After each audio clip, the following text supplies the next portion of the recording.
पिला माने आम गत भिडियो आम कौन पढ़ी जे जो भिडियो आम जो पढ़ी जे कौन पोर्तुगीज एवं डच विषय पढ़ी ना किंतु ए भिडियो आम कौन करा पिला माने जे इंग्रेज ईस्ट इंडिया कंपनी एवं दानिश तापर आसला फ्रांस ईस्ट इंडिया कंपनी ए विषय कौन करबा आमे आलोचना करबा भिडियो रे किंतु आलोचना कला पूर्व गोटे कथा कही रखी पिला तुम मान जे तुम मैंने जो जीरो रु एगुड़ाक जो पढ़ाऊे आम तुम मैंने कौन कर जे भिडटा को देख लाइक कर शेयर कर कमेंट कर ए टॉपिक सरला परी आम एमसीक्यू नहीं आसबि से एमसीक्यू तुम मैंने तुम निज खातार लिख जोटा तुम कॉम्पिटिटिव एग्जाम पे बहुत काम लगे बुझिल।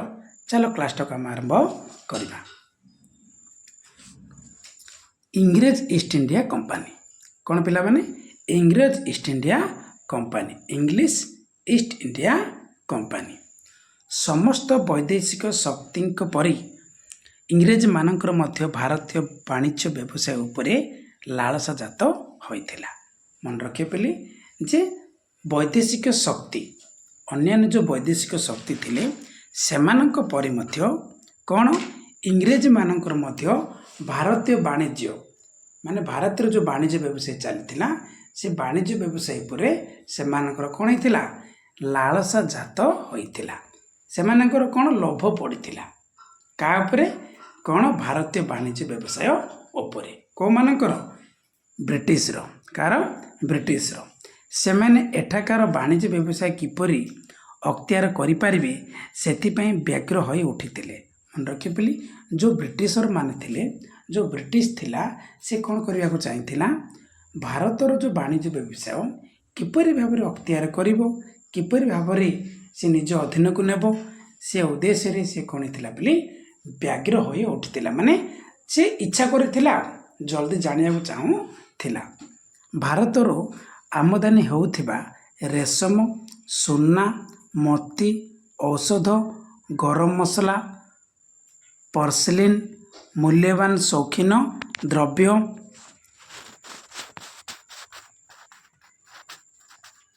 तथा ए व्यवसाय रे पोर्तुगीज मानकर सफलता प्रवृत्ति को लक्ष्य करी से माने भारत वाणिज्य व्यवसाय सह संपर्क रक्षा करने अत्यंत उत्साहित होते। कौन पिला माने जे भारत कौन आमदानी होतिला रेशम आमदानी होतिला सुना आमदानी होतिला मोती आमदानी होतिला औषध आमदानी होतिला गरम मसला आमदानी होतिला पर्सलिन आमदानी होतिला आ मूल्यवान शौखीन द्रव्य गुड़ा कौन होतिला आमदानी होतिला।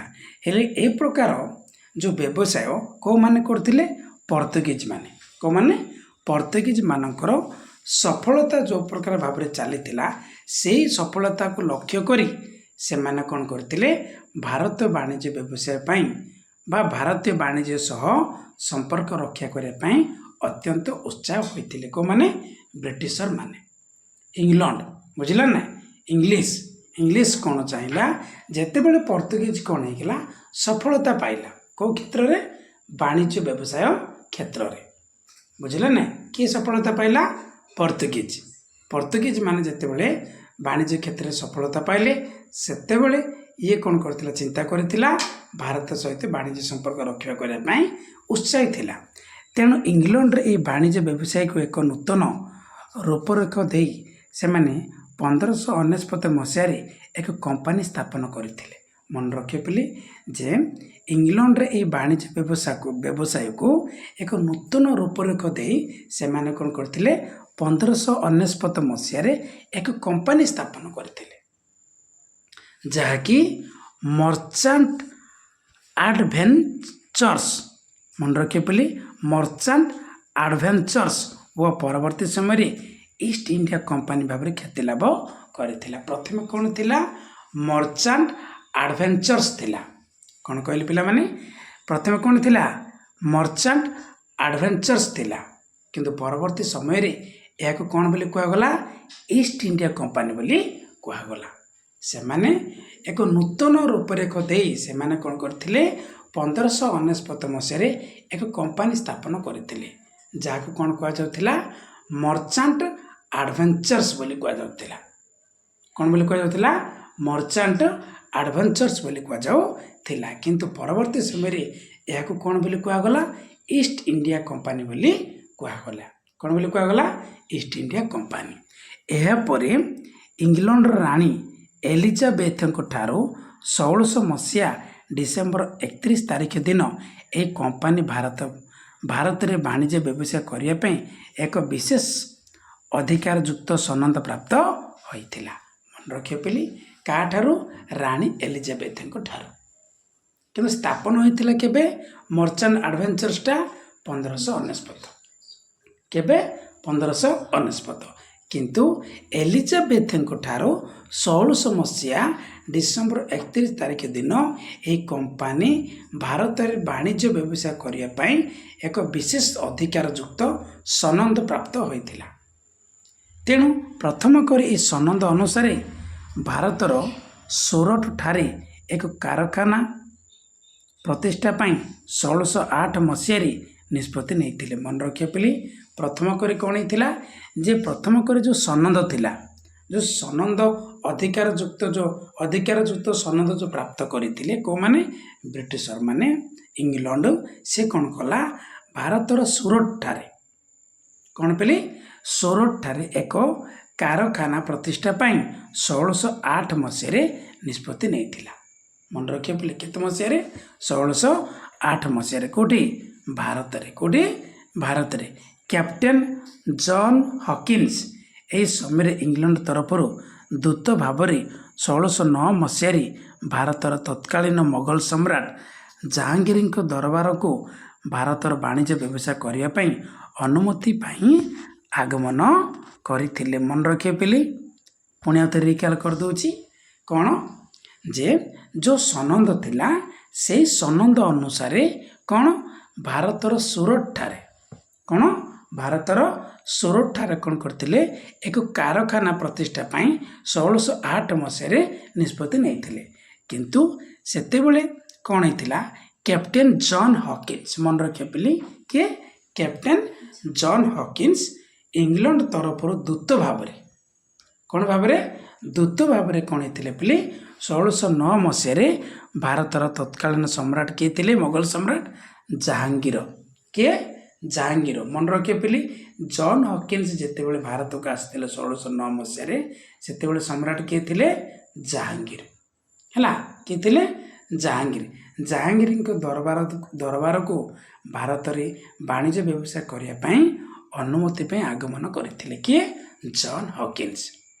ଯାହାଦ୍ୱାରା କି କେବଳ ଯେ ସେମାନେ ସୁରଟରେ କାରଖାନା ପ୍ରତିଷ୍ଠା କରିବାର ସୁଯୋଗ ପାଇଥିଲେ ତାହା ନୁହେଁ, ଭାରତର ପଶ୍ଚିମ ଉପକୂଳରେ ଅନେକ କାରଖାନା ବା ବାଣିଜ୍ୟ ଡିପୋ ପ୍ରତିଷ୍ଠା କରିବା ପାଇଁ ଅନୁମତି ପତ୍ର ଲାଭ କରିପାରିଥିଲେ। କିନ୍ତୁ ସେ ବାଣିଜ୍ୟିକ ସୁବିଧା ଅନୁମତି ପାଇବାରେ ବିଶେଷ ସକ୍ଷମ ହୋଇପାରି ନଥିଲେ। କିଏ ପିଲି ଜନ୍ ହକିନ୍ସ।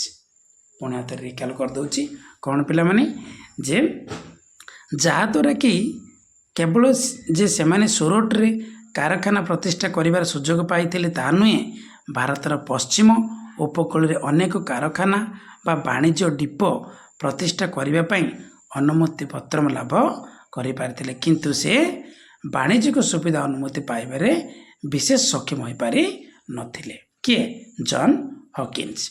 ଇଂରେଜ କମ୍ପାନୀ 1613 ମସିହାରେ ସୁରଟ ଠାରେ ବାଣିଜ୍ୟ କୋଠି ନିର୍ମାଣ କରିବାର ଆଦେଶ ମୋଗଲ ସମ୍ରାଟ ଜାହାଙ୍ଗୀରଙ୍କ ଠାରୁ ପାଇଥିଲେ। ମନେ ରଖିବା ପିଲି ସୁରଟ ଠାରେ କେବେ ସେମାନେ ସୁଯୋଗ ପାଇଥିଲେ ମାନେ ବାଣିଜ୍ୟ କୋଠି ନିର୍ମାଣ କରିବା ପାଇଁ? କେବେ 1613। କାହାଠାରୁ?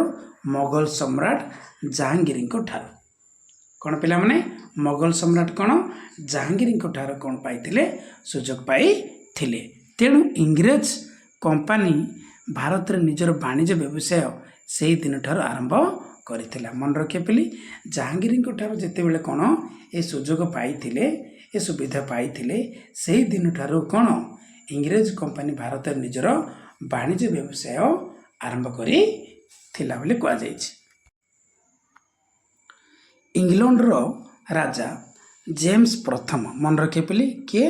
ଇଂଲଣ୍ଡର ରାଜା ଜେମ୍ସ ପ୍ରଥମ ସାର୍ ଟମାସ ର ନାମକ ବିଚକ୍ଷଣ ରାଜଦୂତଙ୍କୁ ଜାହାଙ୍ଗୀରଙ୍କ ଦରବାରକୁ ପ୍ରେରଣ କରିଥିଲେ। କିଏ ପିଲି? ଜେମ୍ସ ପ୍ରଥମ ମାନେ ଜେମ୍ସ ଫାଷ୍ଟ। କାହାକୁ ପଠାଇଥିଲେ? ସାର୍ ଟମାସ ର। ବୁଝିଲେ ନାହିଁ? କାହାକୁ? ସାର୍ ଟମାସ ରଙ୍କୁ କ'ଣ କରିଥିଲେ? ପଠାଇଥିଲେ। କାହା ସମୟରେ? ଜାହାଙ୍ଗୀରଙ୍କ ସମୟରେ। ଯଦି କ୍ୱେଶ୍ଚିନ୍ ଆସିବ କେବେ ମନେ ରଖିବ ପିଲାମାନେ ଯେ ସାର୍ ଟମାସ ର କେଉଁ ମୋଗଲ ସମ୍ରାଟ ଶାସନ କରିଥିବା ସମୟରେ ଭାରତକୁ ଆସିଥିଲେ? ତୁମେ ଲେଖିବ କ'ଣ? ସାର୍ ଟମାସ ର। ବୁଝିଲା ନାହିଁ? କେଉଁ ମୋଗଲ ସମ୍ରାଟ? ଜାହାଙ୍ଗୀର। କିଏ? ଜାହାଙ୍ଗୀର କହିବ। ସେ ନିଜର ବିଚକ୍ଷଣ ବୁଦ୍ଧିମତ୍ତା ବଳରେ ଜାହାଙ୍ଗୀରଙ୍କ ଠାରୁ ଭାରତରେ ଇଂରେଜମାନେ ବାଣିଜ୍ୟ ବ୍ୟବସାୟ କରିବା ପାଇଁ ଏକ ସନନ୍ଦ ପାଇବାରେ ସକ୍ଷମ ହୋଇପାରିଥିଲେ। ମନେ ରଖିବ ପିଲି ସାର୍ ଟମାସ ରଙ୍କ ପାଖରେ ଏତେ ବିଚକ୍ଷଣ ବୁଦ୍ଧି ଥିଲା ଯେ ତାର ଯେଉଁ ବୁଦ୍ଧି ବଳରେ ସେ କ'ଣ କରିଥିଲେ?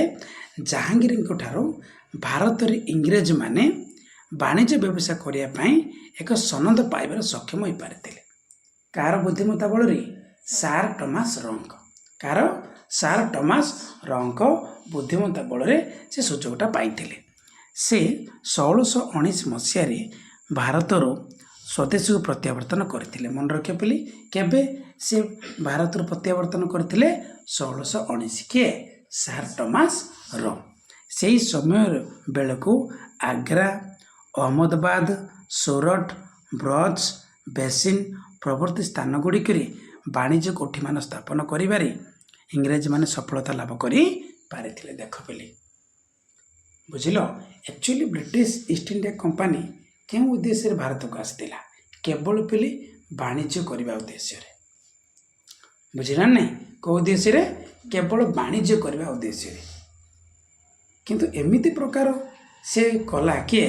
ସାର୍ ଟମାସ ର ତାର ବୁଦ୍ଧିମତ୍ତା ବଳରେ ସେତେବେଳକୁ କ'ଣ ହେଇଥିଲା? ଆଗ୍ରା, ଅହମ୍ମଦାବାଦ, ସୁରଟ, ବ୍ରଜ, ବେସିନ ପ୍ରଭୃତି ସ୍ଥାନରେ କ'ଣ ହେଇଥିଲା ବୋଲି ବାଣିଜ୍ୟ କୋଠି ଗୁଡ଼ା କ'ଣ ହେଇଥିଲା? ସ୍ଥାପନ ହୋଇଥିଲା। ଖୁବ୍ ଅଳ୍ପ ସମୟ ମଧ୍ୟରେ ଭାରତର ବିଭିନ୍ନ ସ୍ଥାନମାନଙ୍କରେ ବାଣିଜ୍ୟ କୋଠିମାନ ସେମାନେ କ'ଣ କରିଥିଲେ? ନିର୍ମାଣ କରିପାରିଥିଲେ। କେଉଁମାନେ? ବ୍ରିଟିଶର ମାନେ। ଯେଉଁ ଇଂରେଜମାନେ ଥିଲେ ଖୁବ୍ ଅଳ୍ପ ସମୟ ମଧ୍ୟରେ ସେମାନେ କ'ଣ କରିପାରିଥିଲେ? ବାଣିଜ୍ୟ କୋଠି ନିର୍ମାଣ କରିଥିଲେ। କେଉଁଠି? ଭାରତରେ। ଭାରତର ଦକ୍ଷିଣ ପୂର୍ବ ଉପକୂଳରେ ବାଣିଜ୍ୟ କୋଠିମାନ ମଧ୍ୟ ପ୍ରତିଷ୍ଠା କରିପାରିଥିଲେ। ଏହା ଛଡ଼ା କ'ଣ ହେଇଥିଲା? ଯେଉଁ ଦକ୍ଷିଣ ପୂର୍ବ ଉପକୂଳ, ଭାରତର ଯେଉଁ ଦକ୍ଷିଣ ପୂର୍ବ ଅଛି ନା ନାହିଁ, ସେ ଦକ୍ଷିଣ ପୂର୍ବ ଉପକୂଳରେ ମଧ୍ୟ କ'ଣ କରିପାରିଥିଲେ?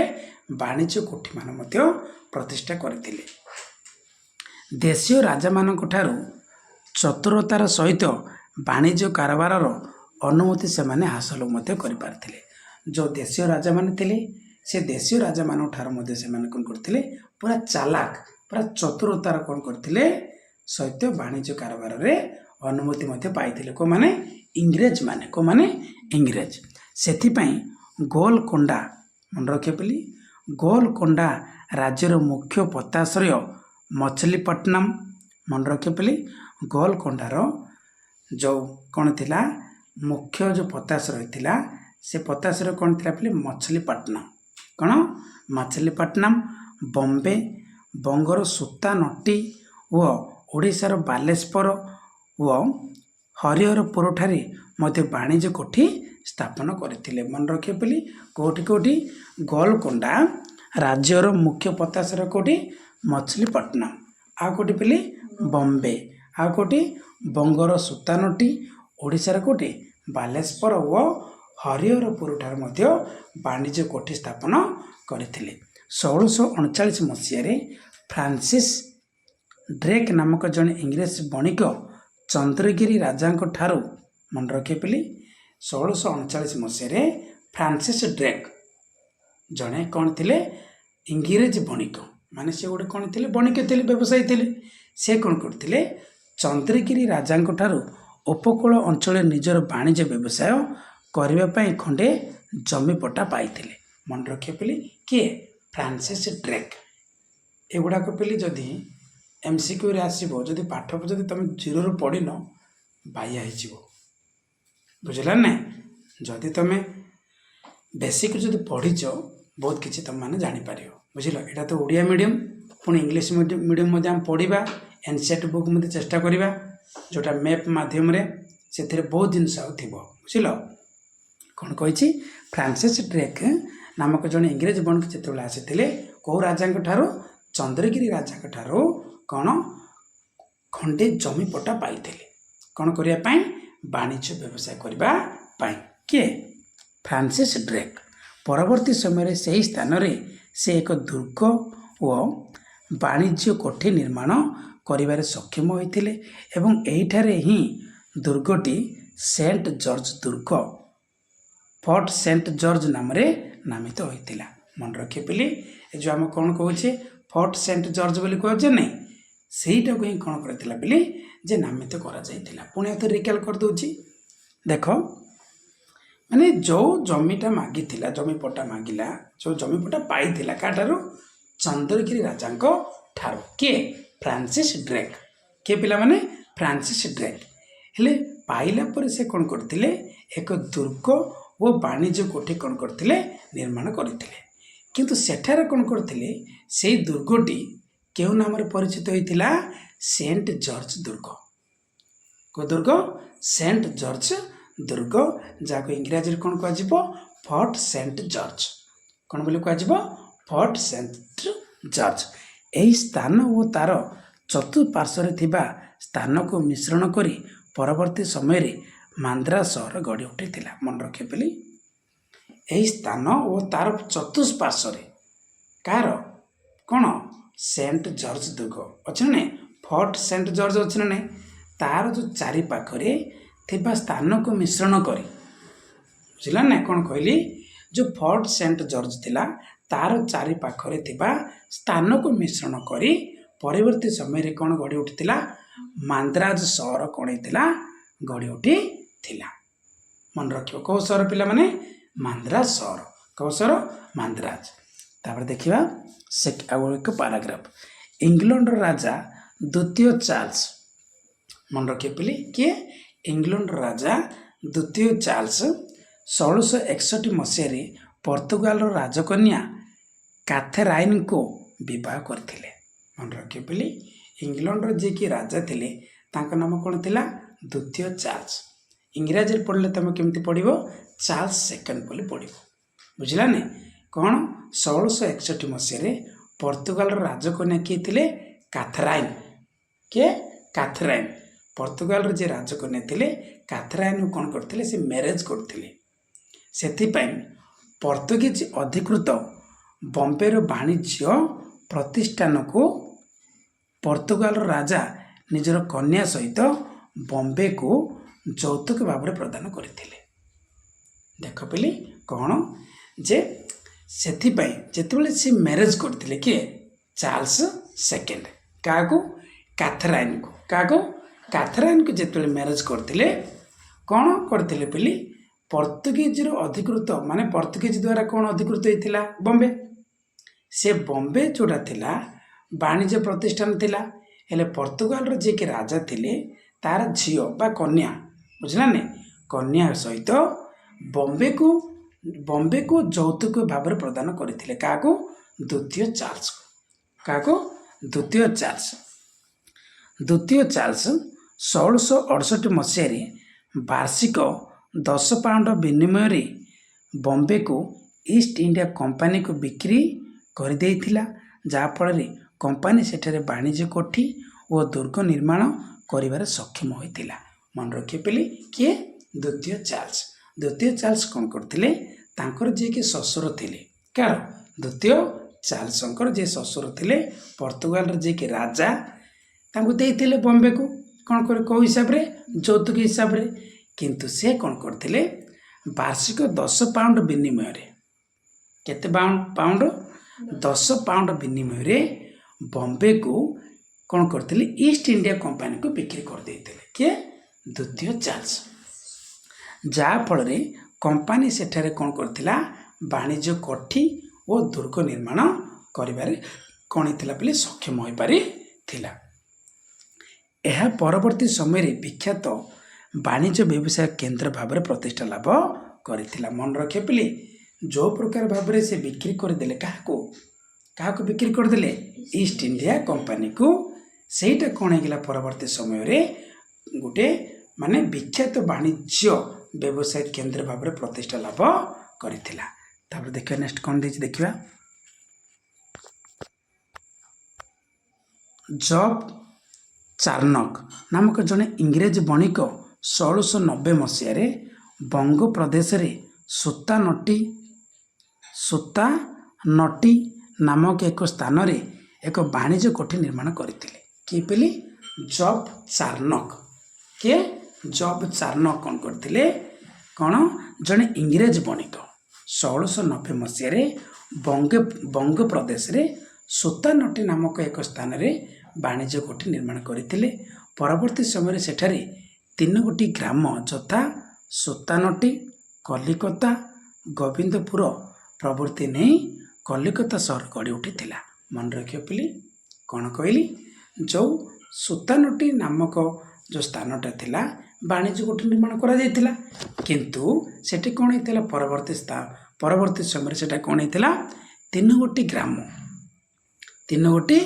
ଗ୍ରାମ ଯଥା କ'ଣ ସୁତାନଟି, କଲିକତା ଓ ଗୋବିନ୍ଦପୁର ପ୍ରଭୃତିକୁ ନେଇ କ'ଣ ଗଠନ ହୋଇଥିଲା? କଲିକତା ସହର ଗଠନ ହୋଇଥିଲା। 3ଟି ଗ୍ରାମ କ'ଣ କ'ଣ ଥିଲା? ଗୋଟେ ସୁତାନଟି ଥିଲା, ଗୋଟେ କଲିକତା ଥିଲା, ଆଉ ଗୋଟେ ଗୋବିନ୍ଦପୁର ଥିଲା। କିନ୍ତୁ ତାଙ୍କୁ ନେଇ କ'ଣ ଗଠନ କରାଗଲା? କଲିକତା ସହର ଗଢ଼ି ଉଠିଥିଲା। ଏବଂ ଇଂରେଜମାନେ ସେଠାରେ ଫୋର୍ଟ ୱିଲିୟମ ଦୁର୍ଗ ନିର୍ମାଣ କରିଥିଲେ। ମନେ ରଖିବ ପିଲେ, କଲିକତାରେ କ'ଣ ନିର୍ମାଣ କରାଯାଇଥିଲା? Fort William. ମନେ ରଖିବ, ବୁଝିଲା ନା? କ'ଣ? Fort William. ମନେ ରଖିବ ହେଲା କି? ୱିଲିୟମ ଫୋର୍ଟ ୱିଲିୟମ ଦୁର୍ଗ ନିର୍ମାଣ କରାଯାଇଥିଲେ ବା କରିଥିଲେ ବୋଲି କୁହାଯାଇଛି। ଏତଦ୍ ବ୍ୟତୀତ ମୋଗଲ ସମ୍ରାଟ ଔରଙ୍ଗଜେବଙ୍କ ମୃତ୍ୟୁ ପରେ, ଏହା ଛଡ଼ା କ'ଣ? ମୋଗଲ ସମ୍ରାଟ ଔରଙ୍ଗଜେବଙ୍କ ମୃତ୍ୟୁ ପରେ କ'ଣ ହେଇଛି ପିଲାମାନେ ଦେଖିଦେବା ଯେ ଇଂରେଜମାନେ ନିଜର ସ୍ଥିତି ସୁଦୃଢ଼ ପାଇଁ ଚେଷ୍ଟିତ ହୋଇଥିଲେ। ମାନେ ସେମାନେ ଯେଉଁ ବାଣିଜ୍ୟ ବ୍ୟବସାୟ କରୁଥିଲେ, କେଉଁମାନେ? ବ୍ରିଟିଶମାନେ। ସେତେବେଳେ କ'ଣ ହେଲା ଯେ ଔରଙ୍ଗଜେବଙ୍କ ଯେତେବେଳେ ମୃତ୍ୟୁ ହେଲା, ମୃତ୍ୟୁ ପରେ ସେମାନେ କ'ଣ କରିଥିଲେ? ନିଜର ସ୍ଥିତିକୁ କ'ଣ କରିବା ପାଇଁ? ଦୃଢ଼ କରିବା ପାଇଁ ଅଧିକ ମାତ୍ରାରେ ଚେଷ୍ଟା କରିଥିଲେ। ତାଙ୍କ ପରେ ମୋଗଲ ସମ୍ରାଟ ଫାରୁଖସିୟରଙ୍କ ସମୟରେ ଇଂରେଜମାନେ 1717 ମସିହାରେ ବଙ୍ଗ ଦେଶରେ ବାଣିଜ୍ୟ ବ୍ୟବସାୟ କରିବାକୁ କେତେକ ସ୍ୱତନ୍ତ୍ର ସୁବିଧା ପାଇଥିଲେ। ତାଙ୍କ ପରେ କିଏ ଥିଲେ? ଔରଙ୍ଗଜେବଙ୍କ ପରେ ଯେ ମୋଗଲ ସମ୍ରାଟ ଥିଲେ ତାଙ୍କ ନାମ ଥିଲା କ'ଣ? ଫାରୁଖସିୟର। କିଏ ଥିଲେ? ଫାରୁଖସିୟର ଥିଲେ। ଯେ ଫାରୁଖସିୟରଙ୍କ ସମୟରେ ଇଂରେଜମାନେ କ'ଣ 1717 ମସିହାରେ ବଙ୍ଗ ଦେଶରେ କ'ଣ କରିଥିଲେ? ତମାନେ ଜାଣିଛ, ସୁତାନଟି ସ୍ଥାନରେ ମାନେ ବାଣିଜ୍ୟ କୋଠି ନିର୍ମାଣ କରିଥିଲେ। 3ଟି ଗ୍ରାମକୁ ନେଇ ସହର ଗଠନ କରିଥିଲେ। 3ଟି ଗ୍ରାମ କ'ଣ କ'ଣ ଥିଲା? ଗୋଟେ ସୁତାନଟି ଥିଲା, ଆଉ ଗୋଟେ କ'ଣ ଥିଲା? କଲିକତା ଥିଲା, ଆଉ ଗୋଟେ କ'ଣ ଥିଲା? ଗୋବିନ୍ଦପୁର ଥିଲା। ସେ 3ଟି ଗ୍ରାମକୁ ନେଇ କ'ଣ ଗଠନ କରାଯାଇଥିଲା? କଲିକତା ସହର। ବୁଝିପାରୁଛ ନା? ସେଇଠି କ'ଣ କରିଥିଲେ? ଗୋଟିଏ ଦୁର୍ଗ ମଧ୍ୟ ନିର୍ମାଣ କରିଥିଲେ, ଯାହାକୁ କ'ଣ କୁହାଯାଏ? ଫୋର୍ଟ ୱିଲିୟମ ବୋଲି କୁହାଯାଏ। କ'ଣ ବୋଲି କୁହାଯାଏ? ଫୋର୍ଟ ୱିଲିୟମ ବୋଲି କୁହାଯାଏ। କିନ୍ତୁ ଏହା ଛଡ଼ା କ'ଣ ହେଇଥିଲା? ଔରଙ୍ଗଜେବଙ୍କ ମୃତ୍ୟୁ ପରେ ତାଙ୍କର ଯେଉଁ ବାଣିଜ୍ୟିକ ବ୍ୟବସ୍ଥା ସ୍ଥିତି ଥିଲା ସେଇଟା କ'ଣ କରିଥିଲେ? ଦୃଢ଼ କରିବାକୁ ଚେଷ୍ଟା କରିଥିଲେ। କିନ୍ତୁ ଔରଙ୍ଗଜେବଙ୍କ ପରେ ମୋଗଲ ସମ୍ରାଟ ଯିଏ ଥିଲେ ତାଙ୍କ ନାମ ଥିଲା କ'ଣ? ଫାରୁଖସିୟର। ଫାରୁଖସିୟରଙ୍କ ସମୟରେ ଇଂରେଜମାନେ କ'ଣ କରିଥିଲେ? 1717 ମସିହାରେ ବଙ୍ଗ ଦେଶରେ ବାଣିଜ୍ୟ ବ୍ୟବସାୟ କରିବାକୁ କେତେକ ସ୍ୱତନ୍ତ୍ର ସୁବିଧା ପାଇଥିଲେ। ପଶ୍ଚିମ ଉପକୂଳରେ ବମ୍ବେ, ପୂର୍ବ ଉପକୂଳରେ କଲିକତା ଓ ମାନ୍ଦ୍ରାଜ ସହର ଇଂରେଜମାନଙ୍କର ମୁଖ୍ୟ ବାଣିଜ୍ୟ କେନ୍ଦ୍ର ଭାବରେ ପ୍ରତିଷ୍ଠା ଲାଭ କରିଥିଲା। ମନେ ରଖିବ ପିଲି, ଯେ କ'ଣ କହିଲି? ପଶ୍ଚିମ ଉପକୂଳରେ କ'ଣ ଥିଲା? ବମ୍ବେ। କ'ଣ ଥିଲା? ବମ୍ବେ। ପୂର୍ବ ଉପକୂଳରେ କ'ଣ ଥିଲା ପିଲି? କଲିକତା ଓ ମାନ୍ଦ୍ରାଜ ସହର କ'ଣ ହେଇଥିଲା ବୋଲି? ଇଂରେଜମାନଙ୍କର ମୁଖ୍ୟ ବାଣିଜ୍ୟ କେନ୍ଦ୍ର ଭାବରେ ପ୍ରତିଷ୍ଠା ଥିଲା ବୋଲି କୁହାଯାଇଛି। ତାପରେ ଦେଖିବା ପିଲାମାନେ ଆମେ ଦାନିଶ ବିଷୟରେ। କେଉଁ ବିଷୟରେ? ଦାନିଶ ବିଷୟରେ ଆମେ ଜାଣିବା। ଦାନିଶ ବିଷୟରେ କ'ଣ ଦେଇଛି? ଇଏ ଥିଲା କ'ଣ? ବ୍ରିଟିଶ କଥା। ବର୍ତ୍ତମାନ ଜାଣିବା କ'ଣ? ଦାନିଶ ବା ଡେନିଶ। କ'ଣ? ଦାନିଶ ବା ଡେନିଶ। ଡେନିଶ ମାନଙ୍କର ଭାରତ ପ୍ରବେଶ ଦେଖିବା। ଅନ୍ୟ ୟୁରୋପୀୟ ମାନଙ୍କ ପରି ଡେନମାର୍କ ଦେଶର ଅଧିବାସୀ ବା ଦିନାମାରମାନେ, ମନେ ରଖିବ ବୋଲି କ'ଣ ଦିନାମାର। ମନେ ରଖିବ ଏ ଯେଉଁ ୟୁରୋପୀୟ ମାନଙ୍କ ପରି ଡେନମାର୍କ ଦେଶର ଅଧିବାସୀମାନଙ୍କୁ କ'ଣ କୁହାଯାଏ ଦିନମାର। କ'ଣ କୁହାଯାଏ ଦିନାମାର ମାନେ ମଧ୍ୟ ଭାରତକୁ କ'ଣ ସପ୍ତଦଶ ଶତାବ୍ଦୀରେ ଶେଷ ଆଡ଼କୁ ଆସିଥିବାର ଜଣାଯାଏ। କୋଉମାନେ ଦାନିଶ ମାନେ। କୋଉମାନେ ଦାନିଶ। ସେମାନଙ୍କର ବାଣିଜ୍ୟ ବ୍ୟବସାୟ କେନ୍ଦ୍ର କେବଳ ବଙ୍ଗ ଦେଶର ଶ୍ରୀରାମପୁର ଠାରେ ପ୍ରତିଷ୍ଠା ହୋଇଥିଲା। ମନେ ରଖିବ ପିଲି କାହାର ଦାନିଶ ମାନଙ୍କର ଯେଉଁ କ'ଣ ଯେଉଁ ବାଣିଜ୍ୟ ବ୍ୟବସାୟ କେନ୍ଦ୍ର ଥିଲା କେବଳ କେଉଁଠି ପ୍ରତିଷ୍ଠା ହୋଇଥିଲା ବଙ୍ଗ ଦେଶର ଶ୍ରୀରାମପୁର ଠାରେ କ'ଣ ହେଇଥିଲା ପ୍ରତିଷ୍ଠା ହୋଇଥିଲା। ଏଠାରେ ସେମାନେ ଏକ ବାଣିଜ୍ୟ କୋଠି ନିର୍ମାଣ କରି ବାଣିଜ୍ୟ ବ୍ୟବସାୟ କରିବାରେ ସକ୍ଷମ ହୋଇପାରିଥିଲେ। ଅନ୍ୟ ୟୁରୋପୀୟ ବଣିକମାନଙ୍କ ପରି ସେମାନେ ଏତେଟା ଶକ୍ତିଶାଳୀ ନଥିବାରୁ ସେମାନଙ୍କ ସହିତ ପ୍ରତିଦ୍ୱନ୍ଦିତା କରିବାରେ ସକ୍ଷମ ହୋଇପାରି ନଥିଲେ। ମାନେ ଏ ଯେଉଁ ଅନ୍ୟ ୟୁରୋପୀୟ ବଣିକମାନେ ଥିଲେ ନା ନାହିଁ, କିନ୍ତୁ ଏମାନେ କ'ଣ ହେଇଥିଲେ ସେମାନଙ୍କ ପରି ଏତେ ଶକ୍ତିଶାଳୀ ନଥିଲେ। କେଉଁମାନେ ଦାନିଶ ସେମାନେ। କିନ୍ତୁ କେଉଁ ଜାଗାରେ ସେମାନେ ମାନେ ଇଏ କରିଥିଲେ ପ୍ରତିଷ୍ଠା କରିଥିଲେ ବାଣିଜ୍ୟ ବ୍ୟବସାୟ ବଙ୍ଗ ଦେଶର ଶ୍ରୀରାମପୁର ଠାରେ। କେଉଁଠି ପିଲି ବଙ୍ଗ ଦେଶର ଶ୍ରୀରାମପୁର ଠାରେ କ'ଣ କରିଥିଲେ ଏକ ବାଣିଜ୍ୟ କେନ୍ଦ୍ର କ'ଣ କରିଥିଲେ ପ୍ରତିଷ୍ଠା କରିଥିଲେ। ତାପରେ ଦେଖିବା ପିଲାମାନେ ଆମେ କ'ଣ ଯେ ଫ୍ରାନ୍ସ ଇଷ୍ଟ ଇଣ୍ଡିଆ କମ୍ପାନୀ ଅର୍ଥାତ ଫରାସୀ ଇଷ୍ଟ ଇଣ୍ଡିଆ କମ୍ପାନୀ। କ'ଣ ଦେଖିବା ପିଲାମାନେ ଫରାସୀ ଇଷ୍ଟ ଇଣ୍ଡିଆ କମ୍ପାନୀ। ଆମେ ଦେଖ କ'ଣ କ'ଣ ପଢ଼ିଲେ ପିଲାମାନେ। ପ୍ରଥମ ଯେଉଁଟା ଭିଡ଼ିଓରେ ପଢ଼ିଥିଲେ କ'ଣ ପଢ଼ିଥିଲେ ଯେ ପର୍ତ୍ତୁଗୀଜ ଏବଂ ଡଚ୍ ବିଷୟରେ ପଢ଼ିଥିଲେ। ତାପରେ ପଢ଼ିଲେ କ'ଣ ବ୍ରିଟିଶ ଇଷ୍ଟ ଇଣ୍ଡିଆ କମ୍ପାନୀ ପଢ଼ିଲେ। ଇଷ୍ଟ ଇଣ୍ଡିଆ କମ୍ପାନୀ ବିଷୟରେ ପଢ଼ିଲେ ନାହିଁ। ତାପରେ କାହା ବିଷୟରେ ପଢ଼ିଲେ ଦାନିଶ ବିଷୟରେ ପଢ଼ିଲେ ନାହିଁ।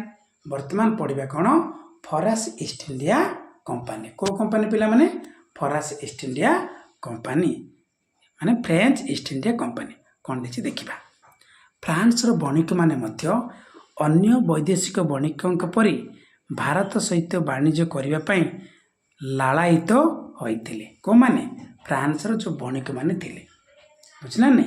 ଫ୍ରାନ୍ସର ଯେଉଁ ବଣିକମାନେ ଥିଲେ ଯେ କ'ଣ ଅନ୍ୟ ବୈଦେଶିକ ବଣିକଙ୍କ ପରି ଭାରତ ସହିତ କ'ଣ କରିବା ପାଇଁ ବାଣିଜ୍ୟ ବ୍ୟବସାୟ କରିବା ପାଇଁ କ'ଣ ହେଇଥିଲେ ସେମାନେ ଲାଳସା କରିଥିଲେ। ସେମାନେ ଇଂରେଜମାନଙ୍କ ଆଗମନର ପ୍ରାୟ 50 ବର୍ଷ ପରେ ଦେଖ ଇଂରେଜ ପଳେଇଥିଲେ ଆଗରୁ କେଉଁଠିକି ଭାରତକୁ ଆସିଥିଲା ବୁଝିଲା ନାହିଁ। କିନ୍ତୁ ପ୍ରାୟ କେତେ ବର୍ଷ ପରେ 50 ବର୍ଷ ପରେ 50 ବର୍ଷ ପରେ ଭାରତକୁ ଆସିଥିଲେ ବୋଲି ଜଣାଯାଏ। କେଉଁମାନେ ଫ୍ରାନ୍ସ ବଣିକ ମାନେ। ଫ୍ରାନ୍ସର ଯେଉଁ ବଣିକମାନେ ଥିଲେ କେତେ ବର୍ଷ ପରେ 50 ବର୍ଷ ପରେ ଭାରତକୁ ଆସିଥିଲେ ବୋଲି ଜଣାଯାଏ।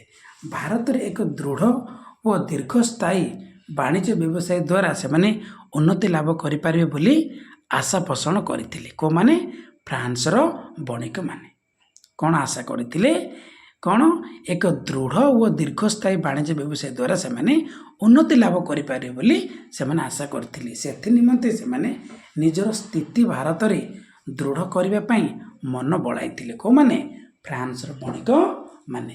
ସେମାନଙ୍କର ଯେଉଁ ସ୍ଥିତି ଥିଲା ସେମାନଙ୍କର ଯେଉଁ ବ୍ୟବସ୍ଥା ଥିଲା ସେ ବ୍ୟବସ୍ଥାକୁ କ'ଣ କରିବା ପାଇଁ ଦୃଢ଼ କରିବା ପାଇଁ କ'ଣ କରିଥିଲେ ମନ ବଳାଇଥିଲେ। କାରଣ ଇଂରେଜମାନେ ମୁଖ୍ୟତଃ ସେମାନଙ୍କର ଏକମାତ୍ର ପ୍ରତିଦ୍ୱନ୍ଦ୍ୱୀ ଥିଲେ। ମନେ ରଖିବ ପିଲି କ'ଣ ଏ ଯେଉଁ ଫ୍ରାନ୍ସର ବଣିକମାନଙ୍କର ପ୍ରତିଦ୍ୱନ୍ଦ୍ୱୀ କିଏ ଥିଲେ ଇଂରେଜମାନେ। କେଉଁମାନେ ଇଂରେଜମାନେ। ତେଣୁ ସେମାନଙ୍କର ପ୍ରଥମ କାର୍ଯ୍ୟ ଥିଲା ଭାରତରେ ଇଂରେଜମାନଙ୍କର ପ୍ରଭାବକୁ କ'ଣ କରିବା ହ୍ରାସ କରିବା। ମନେ ରଖିବ ପିଲି ଫ୍ରାନ୍ସ କ'ଣ ଚାହିଁଲା ପିଲାମାନେ କ'ଣ ଯେ କାହାର ପ୍ରଭାବକୁ ହ୍ରାସ କରିବାକୁ ଚେଷ୍ଟା କଲା ଇଂରେଜମାନଙ୍କର ଯେଉଁ ପ୍ରଭାବ ଥିଲା ସେ ପ୍ରଭାବକୁ ହ୍ରାସ କରିବାକୁ ଚେଷ୍ଟା କଲା କିଏ ଫ୍ରାନ୍ସର ବଣିକ ସେଗୁଡ଼ାକ ଚାହିଁଲେ। ପ୍ରଥମ କାର୍ଯ୍ୟ ସେଇଟା ଥିଲା। ସେ ଯାହା ହେଉ ସେମାନେ ପ୍ରଥମେ ଭାରତର ସୁରଟ ଠାରେ ବାଣିଜ୍ୟ କେନ୍ଦ୍ର ସ୍ଥାପନ କରି ଅତ୍ୟନ୍ତ ସତର୍କତାର ସହିତ ବାଣିଜ୍ୟ ବ୍ୟବସାୟ କ'ଣ କରିଥିଲେ ଆରମ୍ଭ କରିଥିଲେ ଓ ଚଳାଇଥିଲେ ମଧ୍ୟ। ପ୍ରଥମ କରି ମନେ ରଖିବ ପିଲି ଯଦି କ୍ୱେଶ୍ଚିନ୍ ଆସିଲା ଯେ କ'ଣ ଫ୍ରାନ୍ସ ବଣିକମାନେ ପ୍ରଥମେ କେଉଁଠି ସେମାନଙ୍କର ବାଣିଜ୍ୟ କୋଠି ନିର୍ମାଣ କରିଥିଲେ ଲେଖିବ କ'ଣ ସୁରଟ ଠାରେ। କେଉଁଠି ସୁରଟ ଠାରେ। କିନ୍ତୁ ସିଏ କ'ଣ କରିଥିଲେ ସତର୍କତାରେ ସେ କାମଟା ଚଳାଇଥିଲେ। ଏହା ବ୍ୟତୀତ ଫ୍ରାନ୍ସର ସମ୍ରାଟ ଚତୁର୍ଦ୍ଦଶ ଲୋଇଙ୍କ ଶାସନ କାଳ ସମୟରେ 1664 ମସିହାରେ ତାଙ୍କର ସୁଦକ୍ଷ ଓ ବୁଦ୍ଧିମାନ ମନ୍ତ୍ରୀ କ'ଣ କଲବାଚଙ୍କ ଯୋଗୁଁ ଭାରତରେ ଫରାସୀ ଇଷ୍ଟ ଇଣ୍ଡିଆ କମ୍ପାନୀ ପ୍ରତିଷ୍ଠା କରିବା ସମ୍ଭବ ହୋଇପାରିଥିଲା। ମନେ ରଖିବେ ବୋଲି ତାଙ୍କର ଜଣେ ମନ୍ତ୍ରୀ ଥିଲେ। କାହାର? ସମ୍ରାଟ ଚତୁର୍ଦ୍ଦଶ ଲୋଇଙ୍କ ଶାସନ କାଳରେ। ବୁଝିଲେ ନା?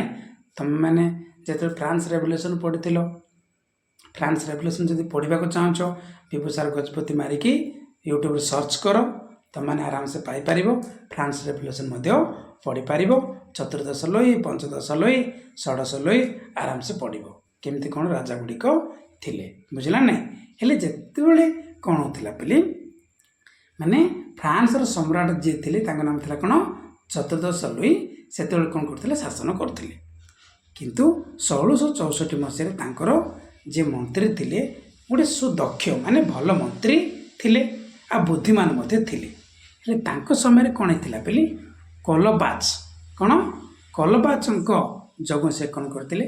ଫରାସୀ ଇଷ୍ଟ ଇଣ୍ଡିଆ କମ୍ପାନୀ ପ୍ରତିଷ୍ଠା କରିଥିଲେ। କେଉଁଠି? ଭାରତରେ। କେଉଁଠି? ଭାରତରେ। ମନେ ରଖିବ। କିଏ ବୋଲି? ଫ୍ରାନ୍ସ। ତାପରେ ଦେଖିବା ନେକ୍ସଟ କ'ଣ ଦେଇଛି। ଏହି ବାଣିଜ୍ୟ କେନ୍ଦ୍ରର ମୁଖ୍ୟ ଲକ୍ଷ୍ୟ ଥିଲା ପ୍ରାଚ୍ୟ ଦେଶମାନଙ୍କ ସହିତ ବାଣିଜ୍ୟ ସମ୍ପର୍କ ରକ୍ଷା କରିବା। ପ୍ରାଚ୍ୟ ମାନେ କ'ଣ ବୋଲି? ଏସିଆ। ପ୍ରାଚ୍ୟ ମାନେ କ'ଣ? ଏସିଆ। ଏସିଆ ଦେଶମାନଙ୍କ ସହିତ କ'ଣ କରିବ? ଯେ ବାଣିଜ୍ୟ ସମ୍ପର୍କ ମାନେ ରଖିବ। କିଏ? ଫରାସୀ ଇଷ୍ଟ ଇଣ୍ଡିଆ କମ୍ପାନୀ। କିଏ ବୋଲି? ଫରାସୀ ଇଷ୍ଟ ଇଣ୍ଡିଆ କମ୍ପାନୀ କ'ଣ କରିବ? ଯେ ପ୍ରାଚ୍ୟ ଦେଶମାନଙ୍କ ସହିତ ବାଣିଜ୍ୟ ସମ୍ପର୍କ ରକ୍ଷା କରିବ। କେବଳ ଏଇଆ ତାର ଉଦ୍ଦେଶ୍ୟ ଥିଲା।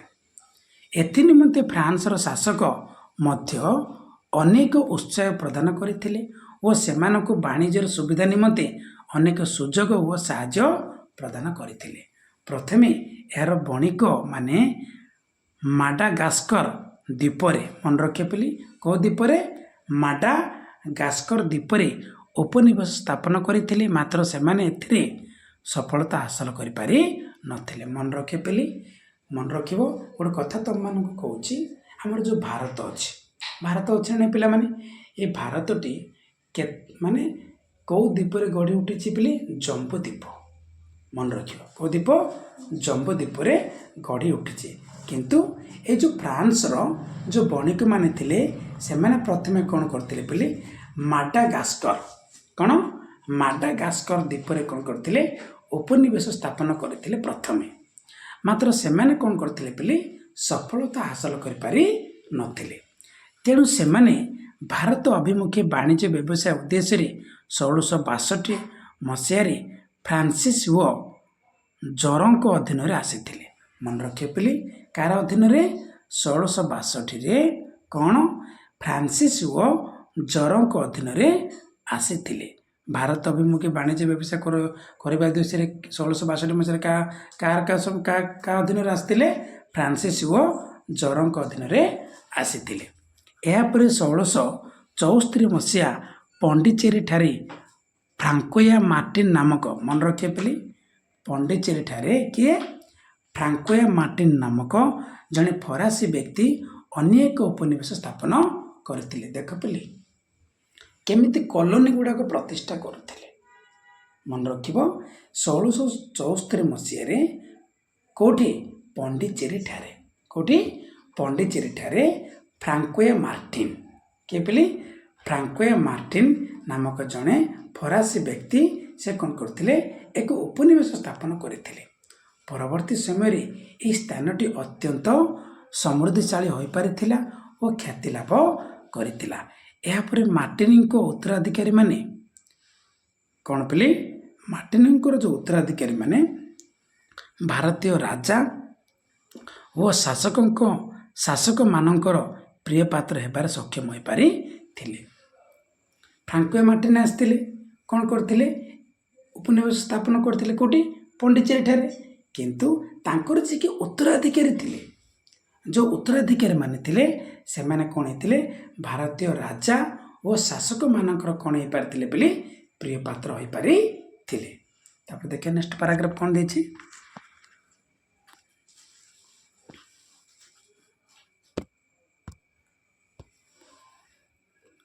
ଏହା ବ୍ୟତୀତ ପଣ୍ଡିଚେରୀଠାରେ ଅବସ୍ଥିତ ଫରାସୀ ବଣିକ କୋଠିକୁ ଉପଯୁକ୍ତ ନିରାପତ୍ତା ମଧ୍ୟ ଯୋଗାଇ ଦିଆଗଲା। ମି ଡୁମାସ୍ ନାମକ ଜଣେ ଫରାସୀ ଗଭର୍ଣ୍ଣର ପଣ୍ଡିଚେରୀରେ ବାଣିଜ୍ୟ ସହିତ ନିଜର ଶକ୍ତି ବୃଦ୍ଧି କରିବାରେ ସହାୟକ ହୋଇଥିଲେ। କିଏ ପିଲି? ମି ଡୁମାସ୍ ଜଣେ କ'ଣ ଥିଲେ? ସେ ଫରାସୀ ଗଭର୍ଣ୍ଣର ଥିଲେ। କ'ଣ ଥିଲେ? ଫରାସୀ ଗଭର୍ଣ୍ଣର ଥିଲେ। ସେ କ'ଣ ହେଇଥିଲେ ପିଲି? ପଣ୍ଡିଚେରୀରେ, କେଉଁଠି? ପଣ୍ଡିଚେରୀରେ ବାଣିଜ୍ୟ ସହିତ ନିଜର ଶକ୍ତି ବୃଦ୍ଧି କରିବାରେ ସହାୟକ ହୋଇଥିଲେ। 1674 ମସିହାରେ ବଙ୍ଗଳାର ଶାସକ ଶାୟସ୍ତ ଖାଁ, ମନେ ରଖିବେ ପିଲି, କେବେ?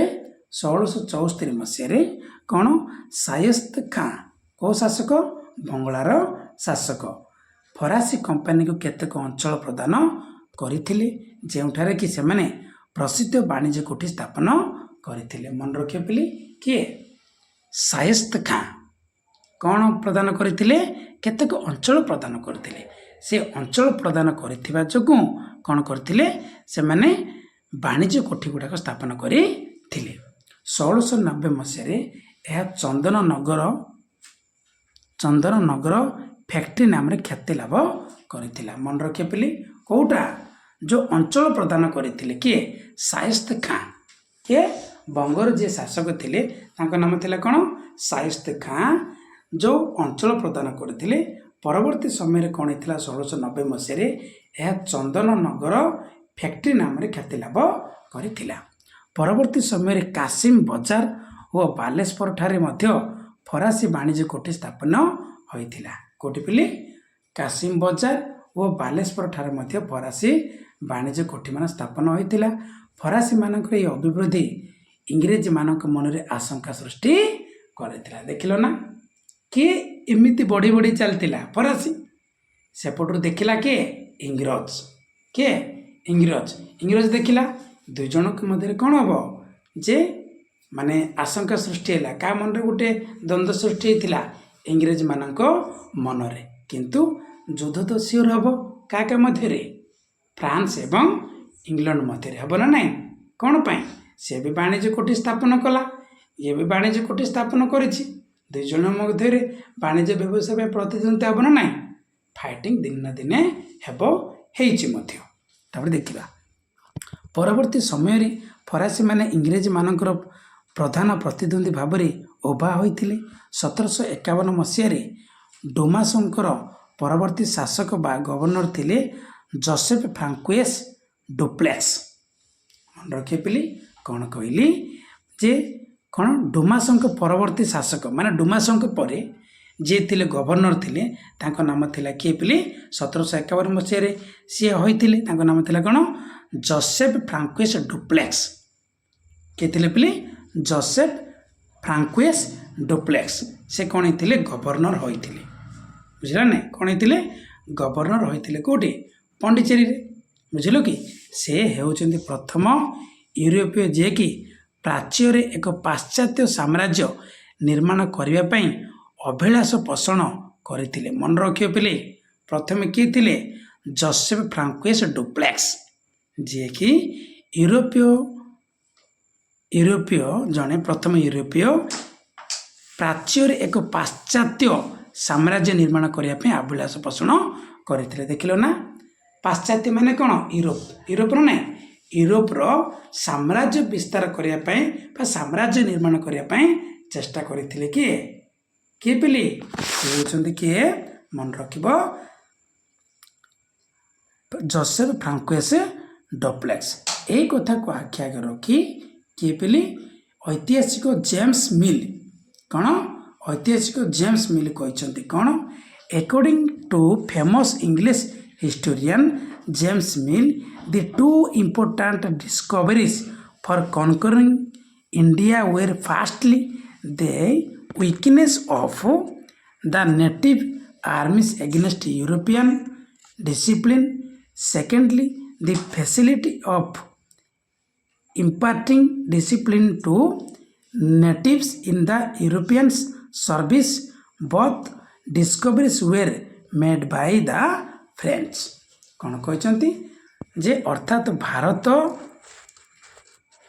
କ'ଣ ଅଧିକାର ପାଇଁ ଦୁଇଟି ବିଶିଷ୍ଟ ଆବିଷ୍କାର ହେଉଛି ପ୍ରଥମ। ମନେ ରଖିଥିଲି କ'ଣ କହିଲି ଯେ ସେ କ'ଣ କହିଛନ୍ତି ଅର୍ଥାତ୍ ଭାରତ ଅଧିକାର ପାଇଁ ଦୁଇଟି ବିଶିଷ୍ଟ ଆବିଷ୍କାର ହେଉଛି ପ୍ରଥମତଃ। ମାନେ କ'ଣ ଭାରତ ଅଧିକାର କରିବା ପାଇଁ ଦୁଇଟି ବିଶିଷ୍ଟ ଅଧିକାର ହେଉଛି ପ୍ରଥମ ୟୁରୋପୀୟ ଶୃଙ୍ଖଳା ବିପକ୍ଷରେ ଦେଶୀୟ ସୈନ୍ୟବାହିନୀମାନଙ୍କର ଦୁର୍ବଳତା ଓ ଦ୍ୱିତୀୟତଃ କ'ଣ ପିଲି ୟୁରୋପୀୟମାନଙ୍କର ଅଧୀନରେ ଭାରତୀୟମାନଙ୍କୁ ଶୃଙ୍ଖଳା ଦେବାର ସୁବିଧା। ଉଭୟ ଆବିଷ୍କାର ଫରାସୀମାନେ ହିଁ କରିଥିଲେ। ମନେ ରଖିବ ପିଲି ଏଇ ଯେଉଁ ବ୍ୟବସ୍ଥା କେବଳ କେଉଁମାନେ କରିଥିଲେ? ଫରାସୀମାନେ ହିଁ କରିଥିଲେ। ପ୍ରଥମ କ'ଣ ଥିଲା ଯେ ଭାରତ ଅଧିକାର କରିବା ପାଇଁ ଦୁଇଟି ବିଶିଷ୍ଟ ଆବିଷ୍କାରକ ଥିଲା। ପ୍ରଥମତଃ କ'ଣ ଥିଲା? ୟୁରୋପୀୟ ଶୃଙ୍ଖଳା ବିପକ୍ଷରେ ଦେଶୀୟ ସୈନ୍ୟବାହିନୀମାନଙ୍କର ଦୁର୍ବଳତା। କ'ଣ କହିଲି? ପ୍ରଥମେ କ'ଣ ଥିଲା? ମାନେ ଯେଉଁ ଭାରତକୁ ଅଧିକାର କରାବ ନା ନାଇଁରେ, ଏ ଯେଉଁ ଭାରତକୁ ଅଧିକାର କରିବା ପାଇଁ ଦୁଇଟି ବିଶିଷ୍ଟ ଆବିଷ୍କାର ଅଛି। ଗୋଟିଏ କ'ଣ? ୟୁରୋପୀୟ ଶୃଙ୍ଖଳା ବିପକ୍ଷରେ ଦେଶୀୟ ସୈନ୍ୟବାହିନୀମାନଙ୍କର ଦୁର୍ବଳତା। ଆଉ କ'ଣ? ଦ୍ୱିତୀୟରେ କ'ଣ ଅଛି? ୟୁରୋପୀୟମାନଙ୍କର ଅଧୀନରେ ଭାରତୀୟମାନଙ୍କ ଶୃଙ୍ଖଳା ଦେବାର ସୁବିଧା। ଉଭୟ ଆବିଷ୍କାର ଫରାସୀମାନେ ହିଁ କରିଥିଲେ ବୋଲି କୁହାଯାଇଛି। ତାପରେ ଦେଖିବା କ'ଣ? ଏଥିରୁ ଜଣାଯାଏ ଯେ କ'ଣ ପିଲାମାନେ ଡୁପ୍ଲେ ଜଣେ ବିଚକ୍ଷଣ କୂଟନୈତିଜ୍ଞ ଥିଲେ।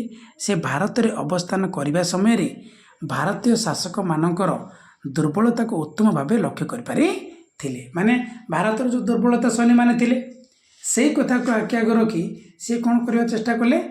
ମାନେ ଅଧିକାର କରିବାକୁ ଚେଷ୍ଟା କରିଥିଲେ। କିଏ? ଡୁପ୍ଲେକ୍ସ। ଆଉ ଗୋଟେ କଥା କ'ଣ ଥିଲା? ଭାରତୀୟମାନଙ୍କୁ ଶୃଙ୍ଖଳା ଦେବାର ସୁବିଧା। ମାନେ ଭାରତୀୟମାନଙ୍କୁ କ'ଣ କରିବ? ଡିସିପ୍ଲିନ୍ ଦେବ। ବୁଝିପାରୁଛ ନା? ସେ କ'ଣ କହିଛି ଦେଖ, secondly the facility of imparting discipline to the natives in the European service. Discipline ଦେବ ନା ନାହିଁ ଏକଥା ସେ କହିଛି। ଆଉ କ'ଣ? ତତ୍କାଳୀନ ସମୟରେ ଭାରତର ରାଜନୈତିକ ଅସ୍ଥିରତା ବିଶୃଙ୍ଖଳାକୁ ମଧ୍ୟ ହୃଦୟଙ୍ଗମ କରିପାରିଥିଲେ। ଭାରତର ଯେଉଁ ରାଜନୀତି ଚାଲିଥିଲା ସେ ରାଜନୀତିକୁ ଡୁପ୍ଲେକ୍ସ କ'ଣ କରିପାରିଥିଲେ? ସେ ହୃଦୟଙ୍ଗମ କରିପାରିଥିଲେ। କିଏ? ଡୁପ୍ଲେକ୍ସ। ଯୋସେଫ ଫ୍ରାଙ୍କୋଇସ୍ ଡୁପ୍ଲେକ୍ସ ପ୍ରଥମ କରି ଯିଏକି ୟୁରୋପୀୟ ସାମ୍ରାଜ୍ୟ ବିସ୍ତାର କରିବାକୁ ଚେଷ୍ଟା କରିଥିଲେ। କେଉଁଠି? ଭାରତରେ। ମନେ ରଖିବ। ତାପରେ ଏହା ବ୍ୟତୀତ ସେ ଭାରତରେ ବ୍ୟବସାୟ କରୁଥିବା ଅନ୍ୟାନ୍ୟ ୟୁରୋପୀୟ ବଣିକମାନଙ୍କର ଗତିବିଧିକୁ ଲକ୍ଷ୍ୟ କରିଥିଲେ। ତେଣୁ ସେ ଚିନ୍ତା କଲେ ଯେ ଯଦି ଭାରତୀୟମାନଙ୍କର ସୈନ୍ୟମାନଙ୍କୁ ଉପଯୁକ୍ତ ସାମରିକ ଶିକ୍ଷା ଦେଇ ଏକ ସୁଦକ୍ଷ ସାମରିକ ବାହିନୀ ଗଠନ କରିପାରନ୍ତେ ତେବେ ଫରାସୀମାନଙ୍କ ଦ୍ୱାରା ଉଭୟ ଦେଶ ଓ ବିଦେଶୀ ଶତ୍ରୁମାନଙ୍କୁ ଦମନ କରାଯାଇପାରନ୍ତା। ନିଜର ସ୍ଥିତିକୁ ଏଠାର ନିଷ୍କଣ୍ଠ ଭାବରେ ରକ୍ଷା କରାଯାଇପାରନ୍ତା ଏବଂ ଏହା ବ୍ୟତୀତ ଭାରତରେ ଅନେକ ସମୃଦ୍ଧ ଅଞ୍ଚଳକୁ ଫରାସୀମାନଙ୍କ ଅଧୀନସ୍ଥ କରିପାରନ୍ତେ। ଏହିପରି ଭାବରେ ଡୁପ୍ଲେ ହେଉଛନ୍ତି ପ୍ରଥମ ବିଦେଶୀ ଯିଏକି ଭାରତରେ ସାମ୍ରାଜ୍ୟବାଦର ସ୍ୱପ୍ନ ଦେଖିଥିଲେ। ତେଣୁ ସେ ପରବର୍ତ୍ତୀ ସମୟରେ ଭାରତୀୟ ରାଜନୈତିକ ଅବସ୍ଥାର ଫାଇଦା ଉଠାଇ ଭାରତ ରାଜନୀତିରେ ପ୍ରବେଶ କରିପାରିଥିଲେ। ଦେଖ ପିଲି ଯେ ଇଏ କ'ଣ କଲେ? ଭାରତର ଯେଉଁ ଲୋକମାନେ ଥିଲେ ଭାରତର ଲୋକମାନଙ୍କୁ କେଉଁ ବିଷୟରେ ଶିକ୍ଷା ଦେବା ଚେଷ୍ଟା କରିଥିଲେ? ସାମରିକ ଶିକ୍ଷା। କେଉଁ ଶିକ୍ଷା? ସାମରିକ ଶିକ୍ଷା ଦେଇକି ସେ କ'ଣ କରିଥିଲେ? ସାମରିକ ବାହିନୀ ଗଠନ କରିବାକୁ ଚେଷ୍ଟା କରିଥିଲେ। ଯଦ୍ୱାରା କ'ଣ ହେବ? ଦେଶୀ ଓ ବିଦେଶୀ ଶତ୍ରୁମାନଙ୍କୁ କ'ଣ କରିପାରିବେ? ଦମନ କରିପାରିବେ। ଆଉ କ'ଣ? ଯେଉଁମାନେ କ'ଣ ଅଛନ୍ତି କ'ଣ ମାନେ ଅନ୍ୟମାନେ ଯେଉଁ ଉପନିବେଶ ସ୍ଥାପନ କରିଛନ୍ତି କେଉଁଠି? ଭାରତରେ, ସେମାନଙ୍କୁ ମଧ୍ୟ କ'ଣ କରିପାରିବ? ଇଏ ମାନେ ପରାଜୟ କରିପାରିବେ। ଏ ପ୍ରକାର ବ୍ୟବସ୍ଥା ମଧ୍ୟ ଚିନ୍ତା କରିଥିଲେ କିଏ? ଡୁପ୍ଲେକ୍ସ। ଦେଖ ତାପରେ ଆରମ୍ଭ ହୋଇଥିଲା ପିଲେ ଯେ କ'ଣ ଭାରତ ମାଟିରେ ଇଂରେଜ ଓ ଫରାସୀମାନଙ୍କ ମଧ୍ୟରେ ଯେଉଁ ସମ୍ପର୍କ ସୃଷ୍ଟି ହୋଇଥିଲା ସେଇଟା ନେକ୍ସଟ ଭିଡ଼ିଓରେ ଆମେ ପଢ଼ିବା। ଆଜିର କ୍ଲାସଟା ଏତିକି ରହିଲା। Bye, thank you.